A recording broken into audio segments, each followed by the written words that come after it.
Om Swastiastu.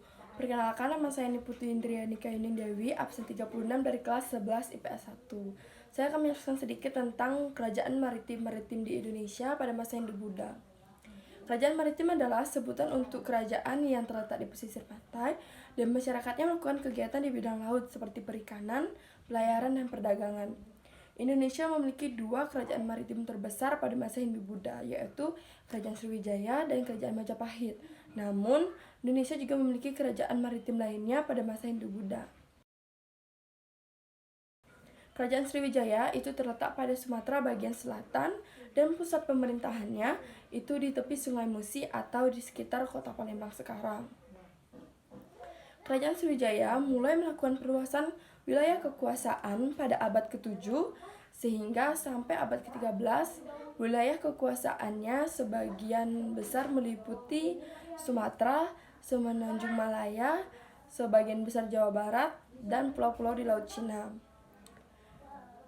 Adapun sumber sejarah dari Kerajaan Sriwijaya itu berasal dari dua sumber, yaitu satu dari dalam negeri dan dari luar negeri. Dari dalam negeri ada prasasti kedudukan bukit, prasasti Telaga Batu, prasasti Talang Tuo, prasasti Karangbrahi, dan prasasti-prasasti lainnya.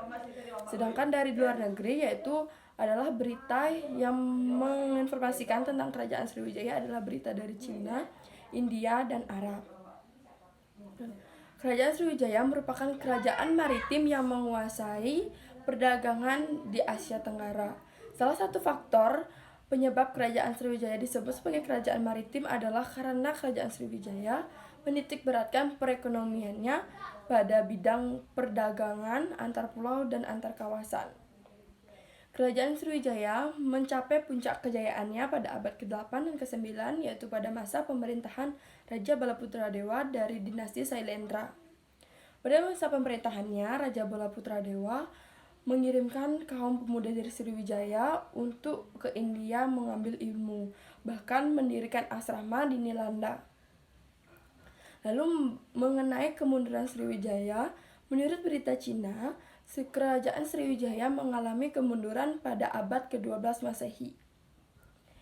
Hal itu diperkuat dengan adanya kitab sejarah dinasti Sung yang mengatakan bahwa Kerajaan Sriwijaya mengirim utusannya terakhir pada tahun 1178.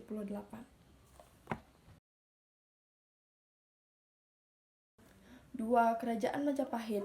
Berdirinya Kerajaan Majapahit diawali dengan diberikannya sebidang tanah tari oleh Jayakatwang kepada Raden Wijaya. Kemudian tanah ini dipersiapkan oleh Raden Wijaya untuk mendirikan Kerajaan Majapahit. Kedua, ada raja-raja yang memerintah di Kerajaan Majapahit. Satu adalah Raden Wijaya pada tahun 1293 sampai 1309. Yang kedua, Sri Jaya Negara dari 1309 sampai 1328. Yang ketiga adalah Tribunawatunggadewi dari 1328 sampai 1350. Pada masa pemerintahan Tribunawatunggadewi terjadi pemberontakan sedang. Namun pemberontakan tersebut dapat dipadamkan oleh Gajah Mada, sehingga Gajah Mada diangkat menjadi Patih Amungkubumi. Majapahit menggantikan Aryatoda. Pada masa pelantikannya, Gajah Mada mengucapkan sumpah yang terkenal, yaitu Sumpah Palapa, di mana itu mengatakan bahwa Gajah Mada tidak akan hidup bermewah-mewah sebelum Nusantara disatukan di bawah Kerajaan Majapahit. Kemudian ada sumber sejarah Kerajaan Majapahit, yaitu 1. Prasasti Buddha, 2. Prasasti Kudadu, 3. Kidung Harsaswijaya, 4. Kitab Pararaton, dan 5. Kitab Negara Kertagama.